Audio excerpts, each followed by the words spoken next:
كان لازم نجرب فانشي قبل ما عمر ما يمشي. ومعانا النهارده عموره وهيقيم معانا فانشي. يلا بينا. اضحك وهو ما تبانش.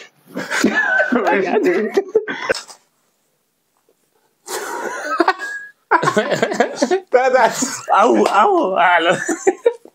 النهارده هنريفيو سندوتش الحواوشي ده يا جدعان. احنا الثلاثه اتفرجوا على الشرطات عشان احنا اكلنا الاكل فيها. يلا دلوقتي جه الدور ان احنا نقيم الحواوشي من فانشي. يلا بينا. يلا بينا نجرب الحواوشي. قسم الحواوشي. ماشي. قسم الحواوشي. يلا ندوق. بسم الله. بس انا بحب اعمل الحركه دي، فانا احب اعملها بصراحه. بس واو. انا كمان واو. ما بحبش الليمون العصفر كعادي، بس ما اعرفش اول ما تعمل صوص هيبقى طعمه ايه. هو طعمه حلو. وصلت صوتيه كمان. زي الفل. يلا بينا. بسم الله. بس اللحمه المفرومه هنا مختلفه عن ايه بقى؟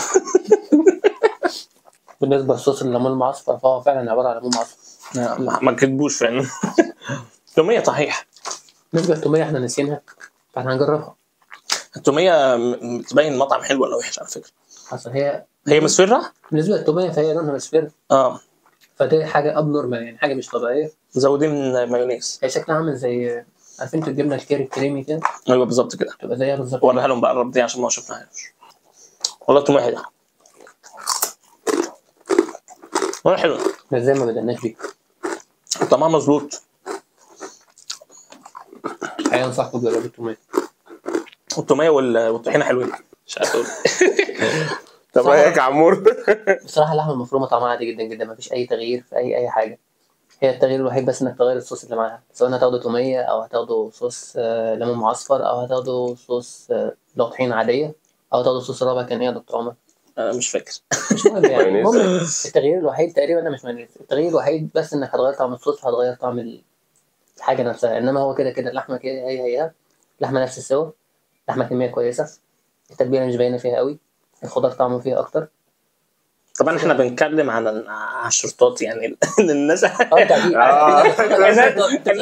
على الشطات يعني عشان الناس انتوا بتتكلموا عن ايه يا جدعان؟ هو اتغير لحمتها ازاي يعني؟ انتوا اكلتوا قبل كده ولا ايه؟ بس هي في نقطه وحيده بس، العيش انا عاجبني الزيت اللي فيه او الدهنه اللي ما تشوح فيها دي عاجباني. هي فيها دهنه ضاني، العيش نفسه مقرمش ومشوح في حاجه كويسه صراحه. دي بتكسر. ده انا كنت النقطه دي هقولها صراحه. بتعرف بتدي حاجه جميله. هي اللحمه مفرومه زي ما عمور قال ان هي يعني ما فيهاش اختلاف عن اي لحمه مفرومه بتتعمل في حواوشي تاني يعني. اتفق. بس يلا بينا نجرب اللي بعده. وده دلوقتي سندوتش شيش هنجربه مع بعض. هو بالنسبه للكميه مقبوله جدا جدا جدا. 3 حتت شيش طاووق. بالنسبه للعيش فالعيش رائع جدا جدا. لا هو لقمه العيش فعلا يتحايوا عليها. ما حلو الطرب اهو. امال انت بتقول معفن ليه؟ مش حلو؟ هو ده طرب. يبقى فراخ شيش. ده طرب صحيح. بالنسبه للشيش طعمه كويس جدا جدا جدا جدا. فراخ نظيفه جدا جدا مستويه، بس برضه نفس النظام التتبيله ضعيفه فيها شويه. طبعا التوميه صراحه بتعلي الطعم جدا، او الصوص اللي معاها. بس هو كان معتمد على كده ان هو الفراخ ما بقاش فيها تتبيله وانت تاخد الصوصات اللي هم عاملينها. طبعا ما ننساش نقول ان العيش فرق جدا جدا معاهم، انك تستخدم العيش بتاعهم غير العيش التاني. فعلا. طبعا مش وقت حبه البركه عاملين طعم كده ما تعرفش هو ايه، بس في بركه. بس في بركه قبل كده بس فات دلوقتي. هو انا مش عارف بركه غير في العيش. كابيل لسه نمونه عصامه كده فانت اي حاجه. يلا خلاص كفايه كده. بصراحه فراخ جميله بس برضو نورمال يعني، فاهم يعني مش اكستريم يعني. انا ما راحش. لا انا حاسسها مشويه ونضيفه، فانا باكل الحاجات دي بس هم مش حاطين عليها تتبيله. دي نقطه كلنا نتفق عليها صراحه، ان هو في تتبيله مش عارف ليه. بس هو ممكن عشان تاكلها بصوصات فتدي طعم حلو. بالظبط. ماشي دلوقتي جه الدور نجرب الطرب. سياحه طرب.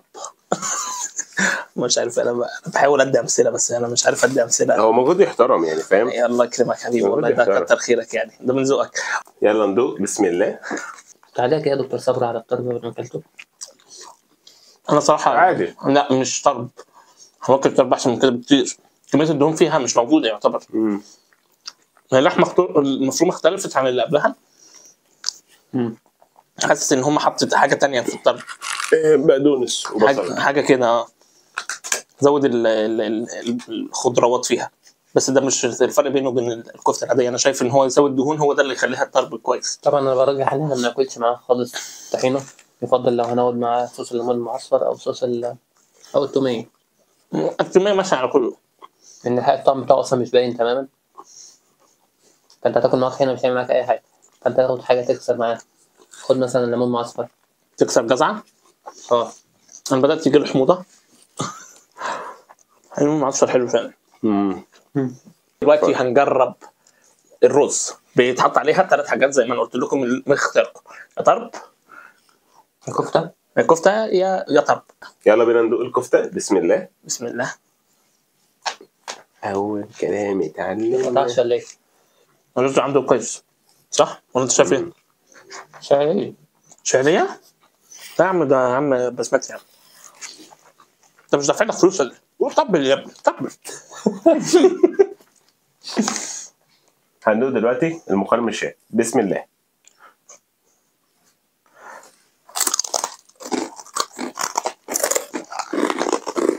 والله مقبوله قوي، يعني مقبوله شويه بالصوصات. انا شايف انها جميله جدا بالتوميه. حلوه؟ ما خطير. الليمون المعصفر جميل. لا حلو. احنا المقبلات ما كانش عاجبانا في الاول، بس يعني مع الصوصات ممكن تجيبها كده لوحدها وتقعد تغمسها. يلا بينا على نوع الصوص تاني الكور. الصوصات من صوصات نوع مقبلات تانية. كل واحد كوره. انا عايز كورتين. بالنسبه ده عامل زي الطعميه. ماشي. يلا ندوق المقبلات. ده بوب كورن بس جوش بوب ولا جوه كورن. هو طري شويه. في حاجه شبه كده من القرنبيط، حاجه كده بقلب زي الطعميه. يعني اطلب الخبز المقرمش. الخبز المقرمش هو مقرمش وعليه صراحه حبه البركه وتتبيله حلوه. بس هو ده، ما تطلبش الكره الثانيه. بس ودلوقتي هنجرب الحلو. يلا كل واحد. عمر ده مش عادل ربنا يا عم. انا خدت مكسرات. حط هي جنبك يا. ماشي يا عم. انا 2 3 بسم الله. يا عم طعمها هي طريه احسن. هي بارده. العسل يا سنك اتبخر ولا ايه؟ مش كان فيها مع عسل؟ تحسه اتبخر مع السخونيه. كان باين اكتر وهي بارده. كلها بارده. تتاكل بارده. عمر تعال نحلي باللبن. نحلي ازاي؟ اسمها نرطب على القلب باللبن. لبن رايب رطب على قلبك. دي زي ما عمر بيقول دي لمبه.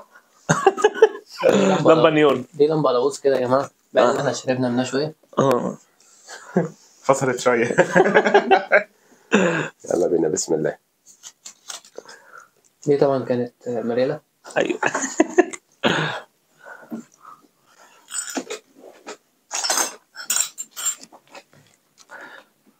طبعا الميزانيه كانت لا تسمح.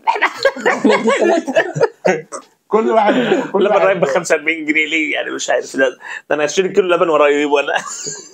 كل واحد ياخد له شويه في ايوه بتاع دي. خد دواء خد دواء. لبن رايب. ايه يعني؟ ايه اللي حسيته باختلاف؟ ما انا قلت رايي. انا اقول لك ده عامل زي ايه؟ ولا لبن رايب. في ايه؟ انا حاسس ان في حاجه غلط. طب هو لبن رايب بس طعمه حلو. يعني مش لبن، في لبن رايب ما فيهوش مزازه. مش لبن رايب. صح. بس يبقى اشتروا لبن واحد. بص يا جماعه البتاع ده يشبه طعم الدانون بالظبط. هو دانون بس دوبه وسيحه وخليه زي الميه كده. يعني اشتري علبه زبادي ب 10 جنيه وحطها في علبه في ازازه نيون بس كده. لما نيون. لما نيون. الحاجه الوحيده اللي هتبقى جديده انكم مش هتلاقوا الازازه دي.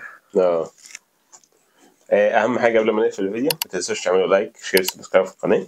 اشوفكم في فيديو جديد. وما تنسوش دايما ان المخاوفاتي بيبان من لسانه. سلام.